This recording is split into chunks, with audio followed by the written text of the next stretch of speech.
me on here. I appreciate it. I usually open up with, "Hey, all you cats and kittens," but people who haven't seen Tiger King are like, "What's this weirdo talking about?" And the other group is probably thinking I'm going to get sued for that line. So anyway, Carr Healthcare Realty.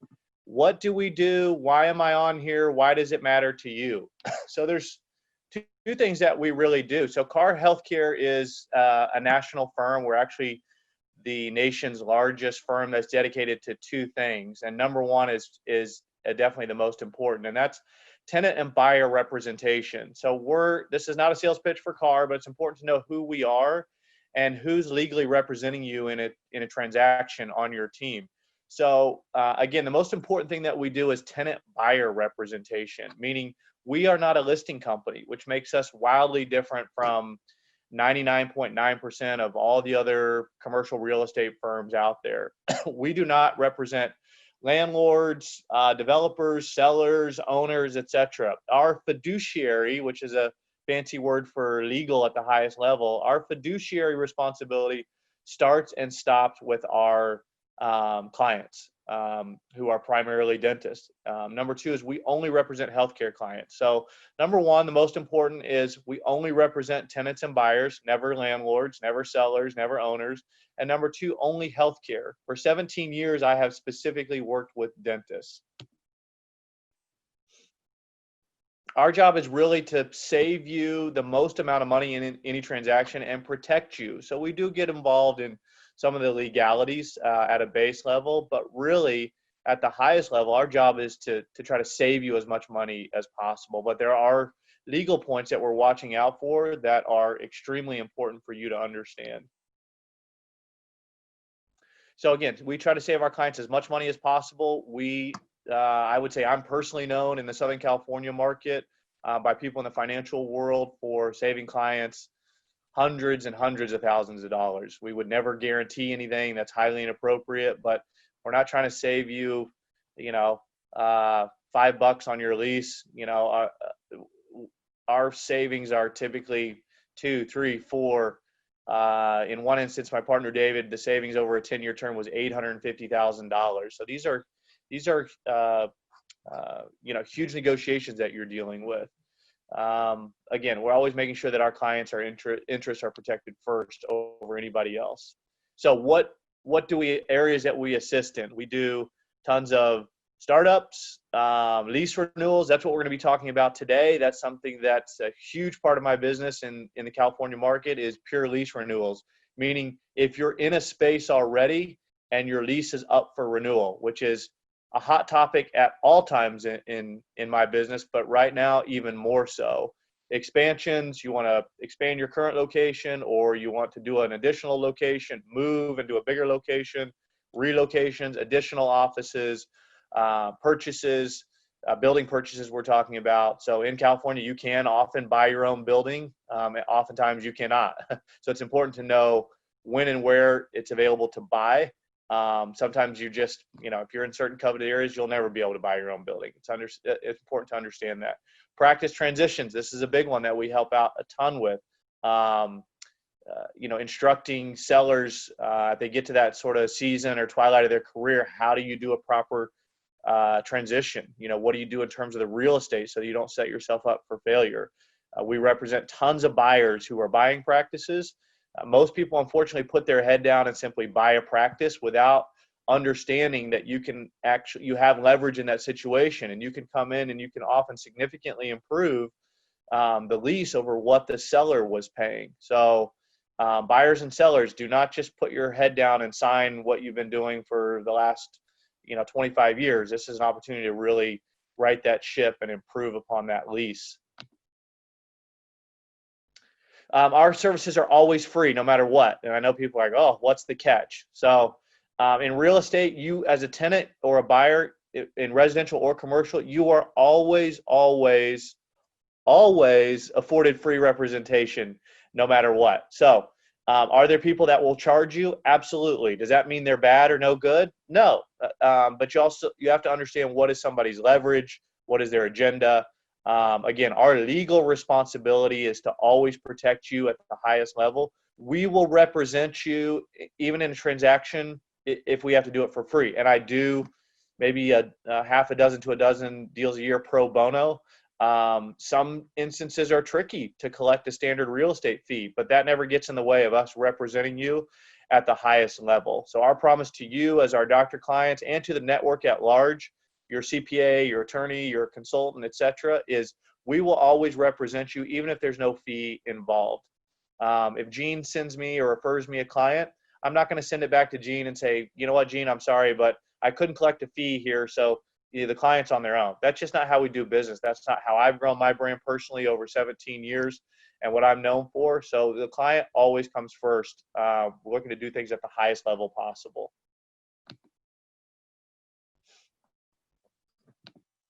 So we're, this slide, we're representing with actually thousands of clients at one time across the country.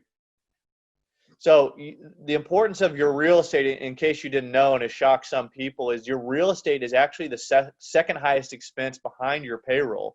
But the cool thing is your real estate or your lease is highly negotiable. Your payroll is not. You can try to negotiate payroll on Friday, but nobody's probably going to show up on Monday.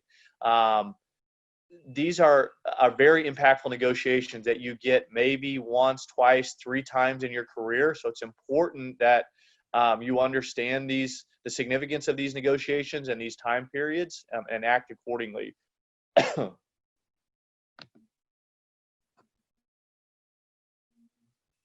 So again, sometimes we're talking about legal points of a lease. There are things in there that can highly or dramatically affect your ability to sell your practice.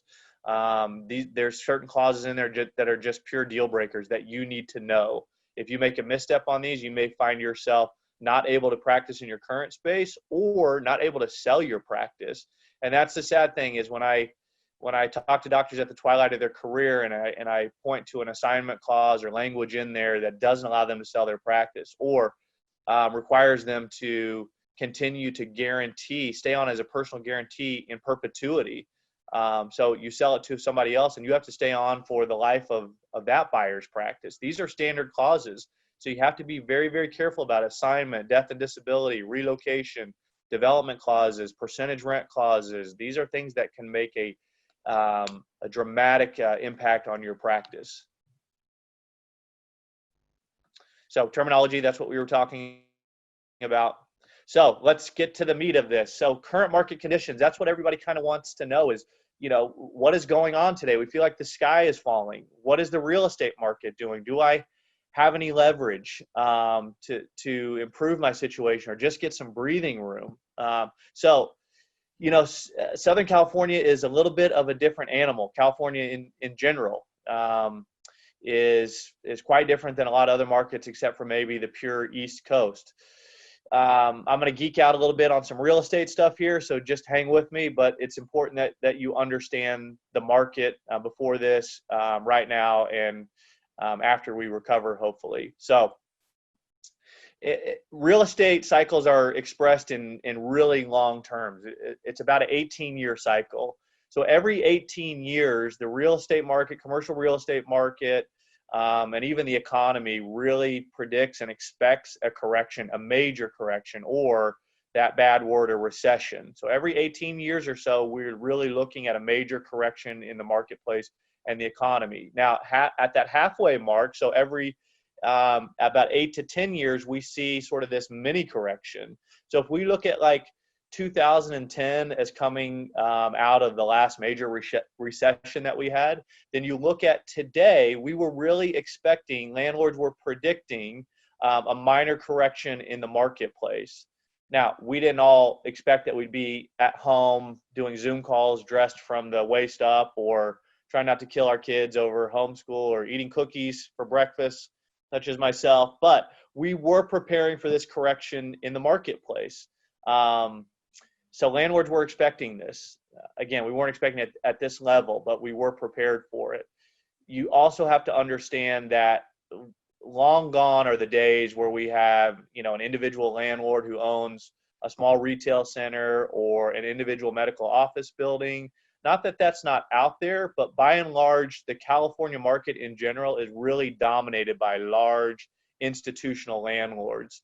or REITs, publicly traded REITs, real estate investment trust companies, right? So their portfolio spans across millions and millions of square feet. Most of those landlords are not concerned with solvency, right? Paying their bills tomorrow or immediate cash flow. They have, we're coming off a big market high. So if you look at just a few months ago, we were at an all-time high really across the country, and especially in California, where we had less than a 2% vacancy rate. And I always joked, but it's true, anywhere that was safe to be after dark, we probably had a less than 1% vacancy rate, or even 0.5% vacancy rate. So if you went to the market looking for your dream space, you may have one space to choose from or two spaces to choose from. So landlords could really cherry pick the best of the best, what we call national credit tenants. These are Whole Foods and Target and Hogue and St. Joseph and Kaiser Permanente. These anchor stores are really what keeps everybody afloat, and their business is not subject to these large swings right now. Actually, if you look at the grocery stores and the large hospitals, they're probably booming. I saw on the news the other day that the grocery store market is up, like, I don't know what it was, 25% or something. That's an astronomical number in any retail business. Again, the hospital networks are probably doing amazing right now, unfortunately. So those large anchor stores are really what impacts a landlord's business. Where a dentist would go, where an optometrist would go, where a veterinarian would go, where a retailer would go, where a hair salon, a nail salon, where an individual private practice, dermatologist, those are called shop spaces. So they're not overly concerned with the outcome of the shop spaces. Yes, they want everybody to stay in business and do well, but that's not their major concern right now. So again, solvency is not their biggest issue because they have those anchor tenants, and that's why those anchor tenants are there. So do we have leverage? Yes, if you use it correctly and you understand how to posture, but just in general, the market isn't subject to these large swings. So it's important to understand your leverage and how to use it effectively. So lease relief, rent relief. What do I do if I can't pay my rent right now? That's questions that I got day one. So this is all really kind of timeline specific, and we're going to get into, which category you fall in. But if you can't pay your rent right now or you're struggling, the first thing you should do is look for this funny thing called business interruption insurance. Now, I can tell you probably 99% of you do not have business interruption insurance. But you need to call TDIC or State Farm or whoever your insurance broker is and find out, do I have something called business interruption insurance? Some of you out there may have that, but you need to find out and check that box, because guess who else is going to ask you? Your landlord's going to ask you, right? So first thing you do, ask for business interruption insurance. Again, be prepared that you're probably not going to have it. It's really for like boutique insurance companies like Lloyd's of London. So if you're a supermodel and you want to insure your legs, you may have business interruption insurance, but your average dental practice probably does not. Number two, some of this is probably gone already and you've probably applied for it, but if you haven't for some reason, paycheck protection.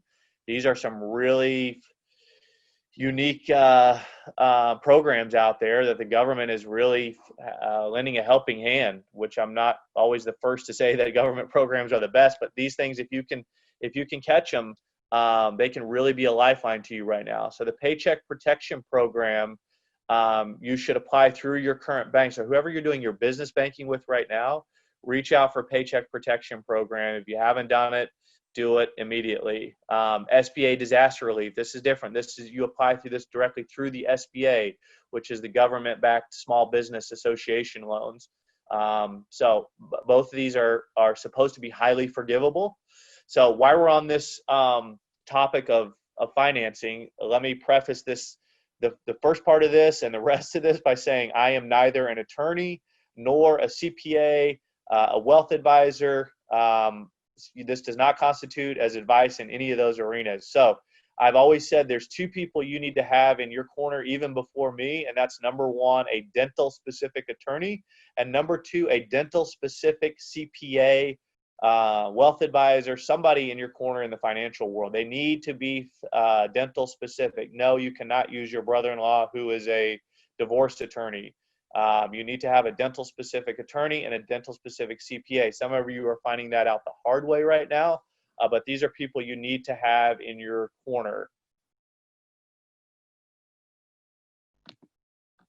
Okay, so the next thing on the list is call your current lender. So if you have a practice loan right now, call B of A, call Wells Fargo, call SunWest, California Bank and Trust, whoever it may be. Call your current lender and find out what their forgiveness plan is. Most of them have proactive forgiveness right now, where if you just call them, they're going to say, yeah, we already have 2, 3, 4 months deferred payments, or we're going to forgive it, whatever it may be. But I think you'll be surprised.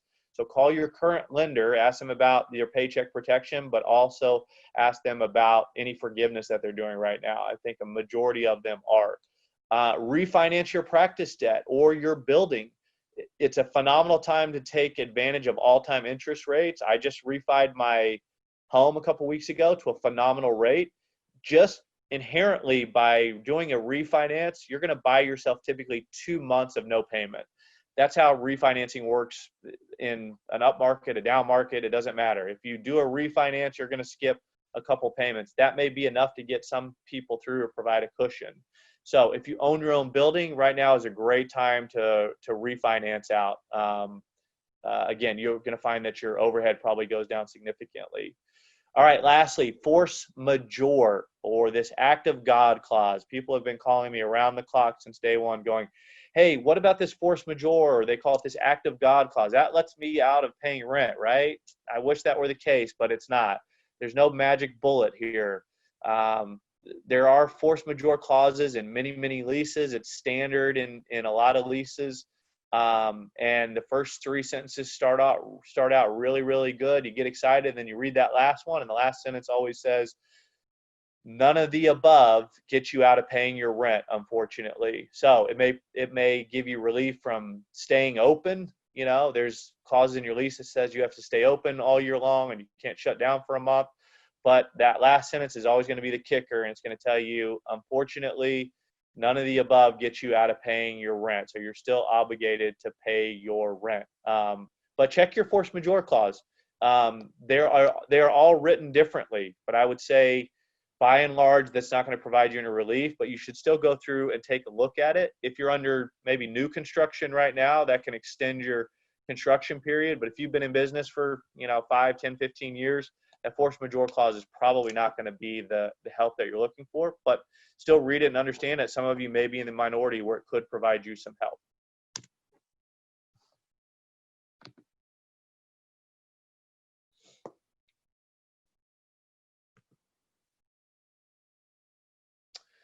Okay, should I ask my landlord for rent relief? It really depends on how much time you have left on your lease. So if you have more than 18 months, so if you have more than a year and a half on your lease, you do not have leverage. Okay, my job always, always, always is to tell you the truth, whether you like it or not. If you have more than 18 months left on your lease, more than a year and a half, you do not have leverage that you need to renegotiate. So if you need to, you may need to call your landlord and ask for some rent help. Some of the major landlords, like the Irvine Company, have a proactive program where they're already providing 3 months free rent. So they may be actively doing that already. What I would advise is do not stop paying your rent, right? That can trigger a lot of clauses in your lease. That can trigger a default. That can really become sort of a boat anchor to you down the road. And it can really hurt you in the long run. So I would say if you're going to stop paying your rent, call your attorney, okay? And make sure that that's not going to trigger something or put you in default. You have to be very, very careful about just stopping the rent. So the first thing you need to do if you want rent forgiveness, if you need help with the lease, is call your landlord. You're going to get one of 3 answers: a yes, a no, or possibly, or with a contingency, right? again, some larger landlords are saying, hey, yeah, we want to get you through these times. We're not so concerned with our, smaller private practice spaces. So yes, we want to help you. Here's an olive branch. Okay. So they may say, yes, that's great. Thank you, landlord. They may say no. I have had many landlords say, hey, sorry, that's not my problem. I still have to pay my bills. You have to pay your bills. And then you may have some that are contingent. Yes, we'll help you, but we're looking to amortize those free months over the term of your lease or add those back. You may even have to give the landlord ideas on how that works. If the landlord says, well, I'm not really sure, you may have to craft that strategy for them. Well, how about you give me 3 months free rent and we just add it to the latter part of my lease? Not meaning that you have the last month of your lease, all of a sudden you have 3 months that are lumped onto that, but maybe they just extend your lease. So if you have 10 years left on your lease, instead of 120 months, maybe it's 123 months. So the landlord's still getting their rent. They're just skipping this immediate rent schedule. If that doesn't work for a lot of landlords, you may have to say, well, how about I amortize it over the last, year of my lease? If that doesn't work, well, how about we amortize it over the next year or the next 6 months? This will be a dialogue that you may have to sort of massage here. So you want to start at the highest level, and that's at your benefit, and then kind of scale your way down. So this will be maybe a back and forth you have with the landlord. And you can always reach out to somebody like me, and I can try to help you kind of craft some of these things. Your attorneys in this market are really, really good. But again, you have to be prepared that you may have to help with the strategy with the landlord on what that looks like. Landlords asking for financials. This is another big one that I get all the time. Should I comply with that? Hey, my landlord's asking to see my books. Why are they asking? Well, it can be for two reasons. Number one can be for nefarious intentions, right? They want to see if you're coming and saying, hey, I can't pay my rent. I need 3 to 6 months worth of free rent. The landlord's going to say, okay, well, I want to see your financials. If you have a $2 million practice, what's the landlord going to say? They're probably going to say, you should have saved for a rainy day, right? It doesn't look like you were as responsible with your business as you should have been. So you have to be prepared for that. If you have a established business and you've been doing very well over the last few years, the landlord might not be in a position to say, it's not my fault you didn't save for a rainy day, okay? Again, I'm not pro landlord, but you have to understand what you're going to be in for. Number two, they may, and conversely on that, they may see, well, you're not doing that well right now, right? You do need some help, or you're a startup. You've only been open for a year, and you're doing okay, but this is going to be really impactful to you over the next couple of months. So they're going to see, what your financials look like and if you really need the help.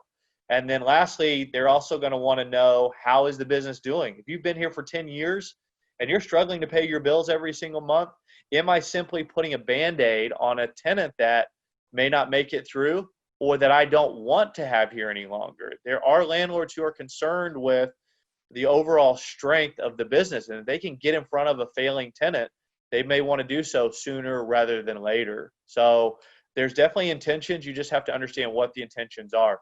If you're reaching out to the landlord asking for help, you really don't have any choice here. If you're saying, hey, give me something, and the landlord's saying, I'll take a look at it, but I need to see what your financials are, you really don't have any option if you are in this position where you have more than 18 months on your lease, okay? Be very, very careful of landlords looking to retrade the important lease terms like exclusivity, assignment, relocation, etc. You do not want to give up these very important, hard-fought, negotiated terms. You don't want to give your exclusivity and your assignment language. Again, that's the one that allows you to sell your practice down the road. You don't want to give up a relocation clause where the landlord says they can pick you up and move you anywhere in the premises, in the retail center or the medical building without any cost to them, and you have to pay for a brand new build out. So there's certain things that are just deal breakers. It's important to know what's a deal breaker and other points that may not affect you that much, but you don't want to sort of horse trade back and forth and give up something that can be, put you in a perilous situation down the road. Lastly, and again, I am not an attorney, threat of eviction. Even in a good, an okay market 6 months ago, boy, an eviction process is a long, long process. I remember looking at a space with a a tenant last year that we really liked, and they had just removed a restaurant that stayed and continued to serve sushi for 2 years without paying rent, because the eviction process is so long and costly. In the state of California, whether you love it or hate it, one thing that they typically do is they do not look favorably upon landlords evicting small business owners. So if you absolutely cannot pay your rent and you're forced in a situation where you just can't pay, are you going to get evicted? Again, this is not legal advice, but I would probably say with my experience, no. The courts just aren't even prepared to hear an eviction a process right now. So the chances of you getting removed are probably not good. So I say that just to say, don't think that you're ever going to find yourself professionally homeless out there. That's just not the way it works. Hopefully that maybe helps you a little bit sleep at night. So negotiating a renewal. This is the big one. So do I have leverage? You do have leverage right now, and you always have leverage as an existing tenant. So most tenants in any market are always scared of the landlord, and that's what the landlord banks on, is your fear of finding yourself without a place to continue to practice. That's just not a reality. That is a fear tactic that landlords use every day. And unfortunately, it works against tenants who are scared and not educated on the market. So in any market, if you have less than 18 months, especially if you have less than a year, you have leverage in your lease renewal. You have to be careful not to give away your leverage right now. So what I mean by that is if you have less than 18 months and you go to the landlord and you ask for rent relief, I need help. Can you give me some free rent right now? You've just given up your leverage for something that I would say is rightfully yours. Okay. So what you do today greatly impacts your future negotiations. So if you have less than 18 months, you should be going and not asking for free rent. You should be negotiating it as part of a standard renewal. So don't ask for 3 months worth of free rent. Come and renegotiate a long-term lease and negotiate that rent abatement up front. Okay. But if you ask for it now, for a handout now, you've just really blown your posture and your leverage for this impending negotiation that's right around the corner. So again, be careful what you do today in what you ask for, because these may be certain things that you need to negotiate in conjunction with other things. So, when we come in and we do a lease renewal, we're typically asking for or negotiating for free rent up front, for TI, tenant improvement money, definitely to reset or lower the rate. So if you have less than 18 months, right now, you may be in a great position to renegotiate to more favorable terms now and in the future. But don't ask for it if you have leverage, because you're going to blow your leverage right now. So taking advantage of a market influx, okay? Do I have leverage? The last one is really key. Tenants are going to think right now, well, the market is really down and I have all the power. Be very careful, double exclamation point on this one. If you think the market is in flux, you may find that the landlord has all the leverage if you don't understand how to use posture correctly. So you do have leverage, but the only time you have leverage is if the landlord thinks you are ready, willing, and able to move. Listen, people, I understand that you do not want to move. Most of the time you can't move.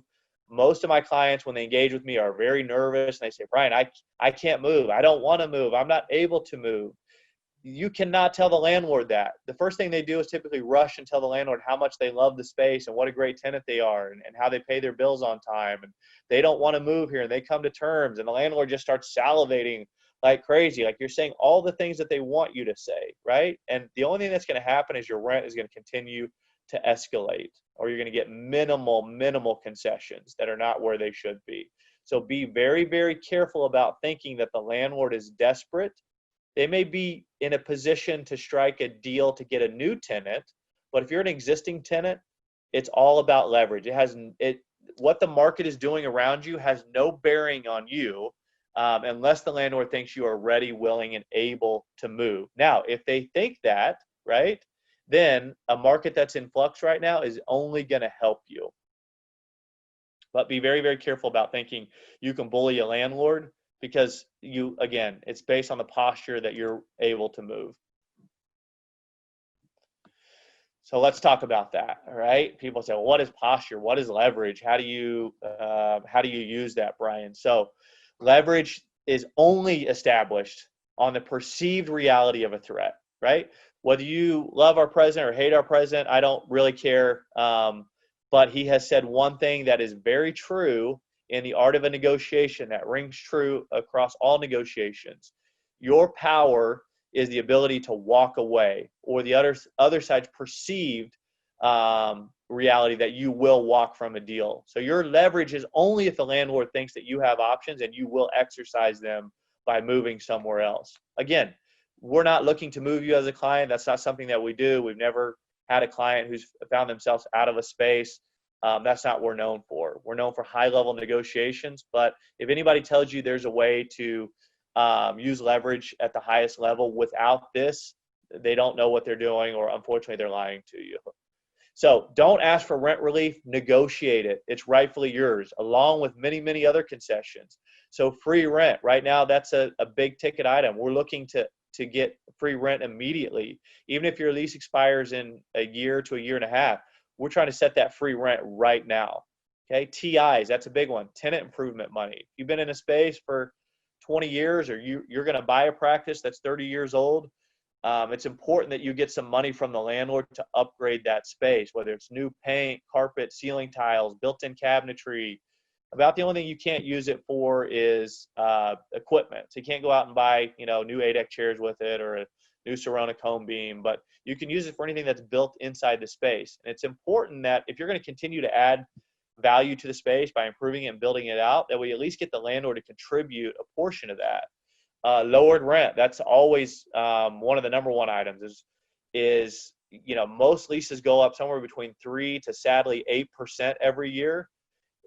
Inflation is only 1.5 to 2%. So year 2, you're already above where the market is. And sadly, a lot of doctors go their entire 30-year career and they've never reset their rate. So they've been escalating 3 to 8% every year, and now they're way over market. So the first thing we have to do is come in and we have to evaluate, where is your rent versus where I'm doing deals around you. Not what is advertised, but where's the actual market? What is advertised versus where I'm actually doing deals for clients? The delta is hundreds of thousands of dollars in difference. So you don't take, hey, what's advertised in my building or next door? Where have I done a deal in your building or immediately around you? Okay. I'm also going to take you to the market, at least virtually, and I'm going to negotiate other spaces on your behalf and show you where we're doing deals. I may have done a deal in your building right next door to you, right? With a startup that got, $50 a square foot in TIs, and you've got nothing for the last 20 years, where they're paying significantly lower rent. So it's important that you know where the real market is. And again, I'm also going to show you other spaces and negotiate on those spaces so that you're getting a good deal. So lowered rent, that's a huge one, obviously. Additional renewal options. This is big. If you do not have a renewal option, you do not have a legal right to stay in your current space. You can be vacated with a 90-day notice. Again, we talked about evictions, and that's a long, drawn-out process. But if you do not have a renewal option, you do not have a legal right to stay, and you have nothing to sell to a buyer if you're at that point in your career. So every time you exercise one of these renewals, it's important that you add 1 or 2 5-year renewal options, or as many as you can, to the back half of that. So as a standard rule, I try to add 2 more 5-year renewal options beyond the renewal that we just exercised. If you find yourself without any renewal options, the landlord has all the leverage. They hold the cards, okay? So do not exercise a renewal without getting some sort of backup renewal options in the future. This is what allows you to sell your practice. Legal language. This can be hard, but if you didn't have your lease reviewed by a dental specific attorney in the very beginning when you started your practice or bought your practice, now is the time to have a dental specific attorney come back and read through your lease if you're worried about it. Most dental attorneys are really, really good. They're going to tell you, hey, it's hard for me to make edits to the legal language in your lease. Now, if you have Brian and he's using leverage, this is one of the items where you can use leverage to also change the legal language in your lease. So if your assignment language is really, really bad, that can be a deal breaker for you to stay in the space, right? If you have a $2 million practice and you can't sell it because your assignability language is really, really heavy landlord favored, we're going to have to use this leverage as well to get that legal language changed. But most attorneys would say, let me just review your lease for a smaller set fee, and I'm going to identify the areas that may be concerning. If there's no concerns, then hey, at least you know and you can rest easy at night. But these are the items I found that are most concerning and detrimental to you, okay? And if you aren't able to change them, here's what the real impact would be. And then they'll say, well, we can try to negotiate these, and then the fee continues after that. But most attorneys will have sort of a smaller fee just to review that so that you know what's in there. And then if they can make changes, then they can talk about a retainer following that. But again, let me harp on that one more time. Leverage is only established on the perceived reality of a threat. The landlord has to believe that you're ready, willing, and able to move. And if they don't, you're going to continue to get what you always got. Oh boy, should I pay someone to negotiate my lease? I can't say yes or no, but there's people out there that do take advantage of dentists and use scare tactics, and especially right now, there's people taking big advantage of dentists and just people in general. So I'm going to read this, okay?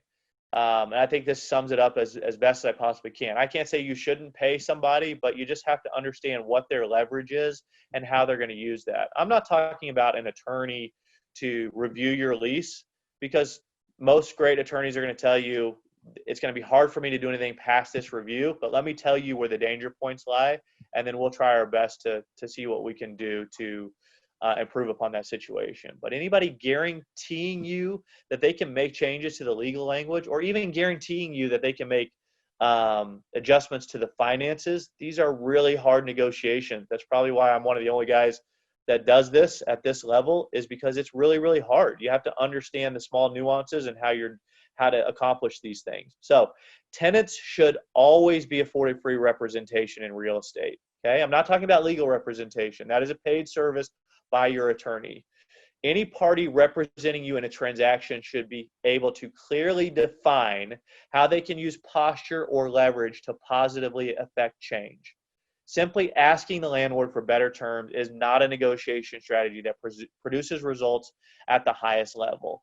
Posture and leverage are key. It's advisable to always, always, always seek legal advice from an attorney, but be cautious of anyone charging an upfront fee to make changes to a lease. So anybody who says, hey, it's $10,000 and I'm going to change your lease, boy, you got to be really, really careful about that, because that's a big matzo ball, as people would say. You don't want to be spending, tens of thousands of dollars for somebody guaranteeing you to find out that, well, I couldn't make any changes, but at least I reviewed it for you. Again, most dental attorneys, or any attorneys that are really good and caring about the marketplace and their clients, are going to do something for maybe a smaller upfront fee, knowing that there's another bucket of work behind that, and if they proceed, then that's another fee. But again, I'm saying be careful of somebody saying, hey, it's $8, $10, $15,000 and I'm going to be able to renegotiate your existing lease, the finances, or the legal language. Boy, that just seems very dangerous to me. In my career, I have not seen that work at a high level. So somebody charging a small fee to look at your situation or provide you with an evaluation, that's one thing. My evaluations are always free, no matter what. But somebody charging for their work up front and then saying, if I can make changes to your lease, significant changes, then yeah, I'll charge you. But there's some people out there who have found themselves on the other end of that $10,000, $15,000 check going, what did I just pay for? Okay, so just be very, very careful and understand this part. They need to be able to explain to you how they're going to posture and use leverage. There's a very clear way that I use posture and leverage here, and I've just told it to you. My leverage is always based on the perceived threat that you're going to move. I'm a dental specific real estate agent. People know what I do. The landlords know what I do. They have seen me move many, many tenants in and out. So they know when I come to the table, I mean business. And it's typically a risk they don't want to take. But you have to ask yourself when engaging with a party, what's their leverage? And they need to explain that to you. Because if they're just asking, there's no difference in you as the doctor asking. It's like my 8-year-old asking for more allowance. Well, what's the leverage? What's the ability for them to affect change in the situation? If they're just asking me for $5 more at the end of the week, the answer is no, right? Somebody has to have leverage and posture to affect change, and they need to be able to again, describe how they're going to get there. So, new projects. Let's see. Hope I didn't screw my PowerPoint. Come on. So, new projects. Startups, relocations, additional practices. What are you, crazy? You want to do a new startup right now? That sounds insane, right? Well, and you got to be a little bit crazy to open up your own business anyway, right? So, are you crazy to proceed with a startup right now? I have dozens and dozens of clients who are in the startup phase right now, who are adding additional locations, buying buildings, you name it. So, to each his own.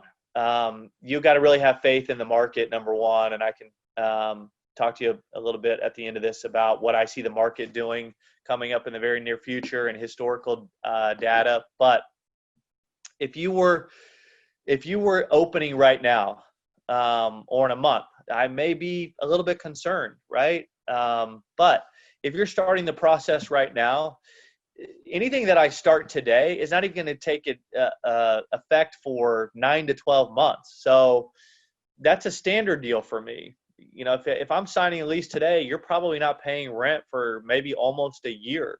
So anything that we do today is going to look much different in probably 6 months, 9 months, 12 months, a year and a half.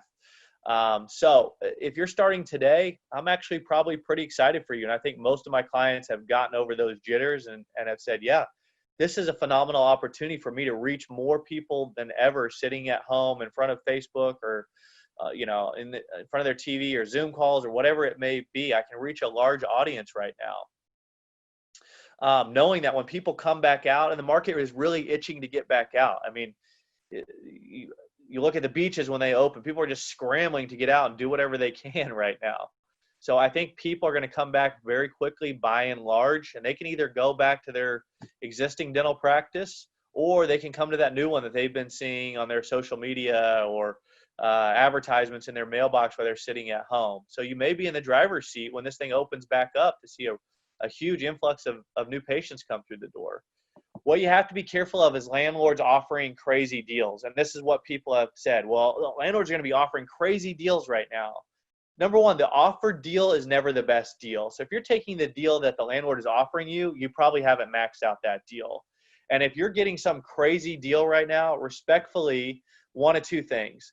A, that may not be the place that you want to be. Most landlords in most major markets, again, that we talked about in the beginning, are not worried about immediate cash flow and solvency. So if they're offering you some absurd deal, that may not be the best place for you to open your practice. Okay. Number two is if I can better some deal, by exponentially, by leaps and bounds, or somebody says that to you, respectfully, you probably weren't achieving the greatest deal anyway. I play with every single dollar of yours like it's my own. I fight tooth and nail for it. So I don't leave any money on the table. So if I've done my job appropriately 6 months ago and I have maxed out what the market is willing to do, if we're in an area where we have, it's a decent space to open a business and it's somewhat coveted, you're not going to trump that deal with another year's worth of free rent or half price rent or, another crazy TI allowance. I would say that, we're not to toot my own horn, but the deals that I do, even in an up market, I would say, have people rear back and say, man, how did you get that deal? How did you get $150 a square foot in TIs or a year's worth of free rent? We take pride in the deals that we do. So there's not a lot of meat left on that bone, so to speak. So if you're getting some crazy deal right now, there's probably two things happening. A, it's probably not the best place for you to open your business. And then number two, whoever was negotiating that deal, whether it was you or somebody else, they probably didn't do the best deal up front.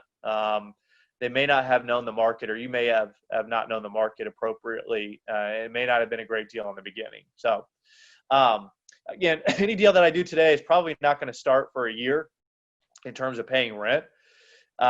This is a big one. TI concessions used for a rainy day.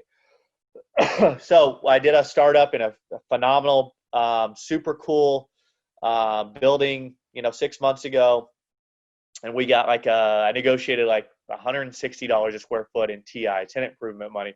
The space was 2,000 square feet, so that was $320,000 I negotiated for my client. That was a phenomenal deal. I can never promise and say, hey, everybody can get that. That was a really, really good deal. We got the lease rate down. We got tons of free rent, etc. So my startup doctor looked at me and she said, Brian, well, I didn't expect that you were going to get the build out paid for 100%. Do I still take out a loan? And I said, you know what? If I were you, I would. The money is so cheap. I would take out a standard B of A or Wells Fargo loan. And I would take that $320,000 and I would stick it in your bank account. So believe it or not, you can take those TIs, the tenant improvement money, after your build out is finished. That can be reimbursed directly to you if you do the deal right, which is not hard to do. So she took that $320,000 and she put it in her bank account. Yeah, she bought some extra equipment and technology, maybe a Sirac or cone beam right off the bat that most startups don't do. So she was really in the driver's seat. But she took a couple $100,000 and she put that in her bank account. She said, I can put this and rest easy knowing that I have this huge stash of cash should I need it. And so right now, if you're doing a startup, you may take those TI dollars and you may stick them in your bank account when it's all said and done. Find yourself with an extra $75,000, $200,000 in your bank account that can easily weather any storm. And that may provide you with a lot of relief and comfort. Spoils go to those who act, and I really believe that. So Warren Buffett always said you should be very cautious when people are greedy, and you should be greedy when people are scared. And I know that sounds a little bit harsh, but spoils are going to go to those who act right now, who invest, who are doing new businesses, because when this thing opens up, a lot of your colleagues are going to be sitting at home watching the news frozen, and that's not the best place to be in terms of just entrepreneurship and opening a business. So those who act right now may find themselves reaping all the spoils when this thing opens up shortly. The other thing is you really have to have faith in your business. So since they've tracked dentistry, and dentistry is a part of what they call ambulatory healthcare. So since they've tracked ambulatory healthcare, and dentists is a large portion of that, for 50 years through 5 major recessions, dentistry has never failed to grow. And that kind of shocked me. I've been in this business my entire professional career for 17 years. And I thought, well, surely we've stalled, or we've gone backwards at some point, right? In the history of that 50 years. For 50 years, the recorded numbers have never failed to show that dentistry has grown year over year. I thought that was a really cool number. Dentistry is just an in-person modality. Yeah, there may be some cool things that come with teleconsults and those sorts of things, but darn it, a crown on number 19 is just not going to be done over the internet, okay? Or not very good anyway. If you got an endo that needs to be done, you're going to be rushing out. I was with an endodontist client of mine yesterday, and he was stacked with emergency patients. There's just no replacement for dentistry and what you guys do every single day. So when this turns back on, people are going to be rushing out to get caught up on missed prophy appointments and teeth that are hurting. Kids are going to definitely come first and foremost. I got 3 little ones myself, and we're going to be rushing out to catch back up on our missed appointments for sure. So have faith in your business. It will rebound. Anybody who says that dentistry will never, ever be the same, I'm sorry, guys. I know I may be a little bit harsh here, and I don't mean to, but I just don't believe that. And I think that's a false narrative. It may change. It may change for the better. There may be some really cool stuff that comes down the pike. But by and large, I think we're going to get back to the old normal faster than you think. And those who act right now are really going to reap the benefits of it.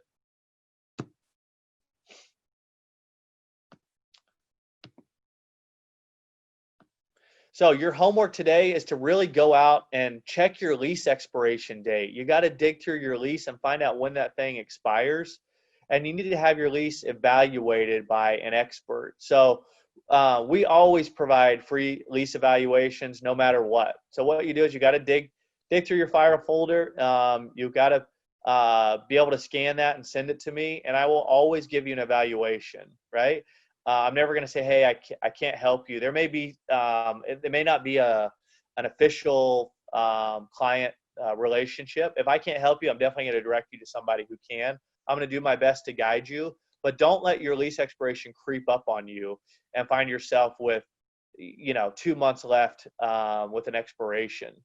There's ways that we can act that actually provide you more leverage the closer that you get, but you just don't want to stress yourself out like that. You need time to plan for these things. So first thing you need to do is go dig through your lease, okay? And you need to have it evaluated, have the financials evaluated, and see where you are within the market. Um, Again, if you're in the twilight of your career and you're thinking about selling your practice, you need to know, am I paying 30% over market?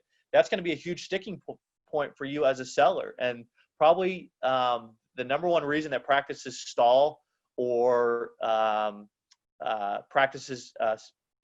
transitions don't go through is because of the lease.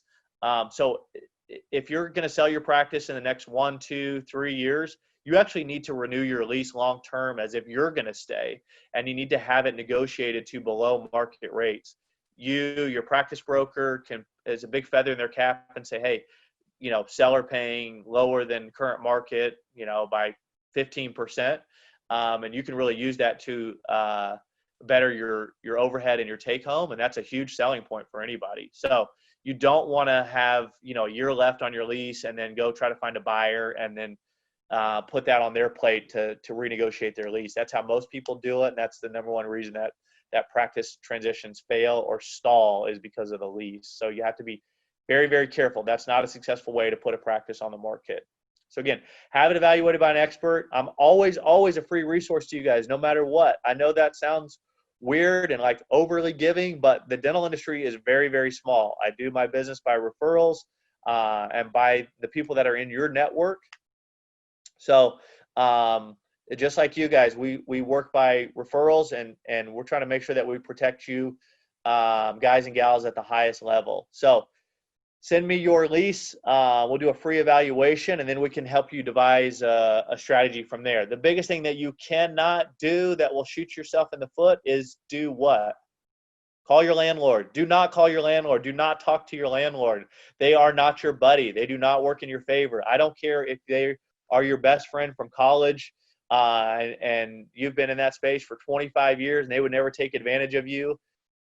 Those are the worst ones. Those are the ones where it's like your friend who owns the bar and they've been charging you $8 for a Coors Light and the market rate is $3. Those are the ones that are really painful when I say, you know what? I just struck a deal with somebody else in that building who's the landlord's your buddy, and they're paying 40% less than you are. And we got these concessions. So business is business, and you have got to be able to separate the two. So you do not reach out to your landlord thinking that they're going to have good intentions. You need to have an expert on your side to at least educate you and let you know where you are within the market, and then you can decide how you proceed. Do you proceed on your own? Do you have your attorney try to make a go of it? Do you pay somebody to have a go at it? Do you have a real estate professional like myself who focuses in these areas make a go of it? But the first thing that you have to start with is education so that you know where you're at.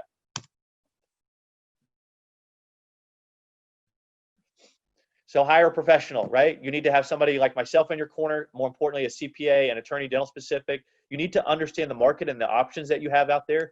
Staying in your spot just because you're comfortable and you've always been there is not a good reason to stay there. Far too often I find doctors who are in spaces that the space does not match their personal brand or the level of dentistry they're doing. You may be a wonderful dentist, you may have a phenomenal practice, but you're in an old, tired space. I guarantee you, your clients know that, and that's hurting your business. You just don't know it yet. So going out to look at other options, buying real estate, if you have an existing practice, typically you can go out and you can buy your own building, medical condo, do a complete brand new build out, buy all new equipment, technology, your dream equipment, for 100% financing. That means zero money out of your pocket. That shocks most people who think they have to come with 20 to 30% out of pocket. You can do your dream forever home with all new equipment and technology, typically for no money down, 100% financing on wonderful terms. So I'm a big spreadsheet person. I always spreadsheet the tax implications and everything else to show you what your true payment looks like. But educate yourself on what that looks like. Maximize the opportunity. That's what we're here to help you do, really understand what your opportunities are and how you leverage those. Some of you have some false ideas out there. And again, whether you like it or not, it's my job to always be honest with you and tell you so that you know and you're educated at the highest level so that you can make those decisions and protect yourself. So there's my contact information. Maybe you blur out my cell phone number on there, Gene, so I don't get a lot of calls with just heavy breathing on there. But there's my email address. You can always pick up the phone and try to reach me. Just know that because I'm highly specialized, I'm always busy. I'm super busy right now, just doing my best to help out the market in general. But the first thing you can do is dig up your lease and scan and send that to me. And just say, hey, Brian, I saw your webinar, your Zoom call, and I think I need some help on my lease. Go ahead and attach the lease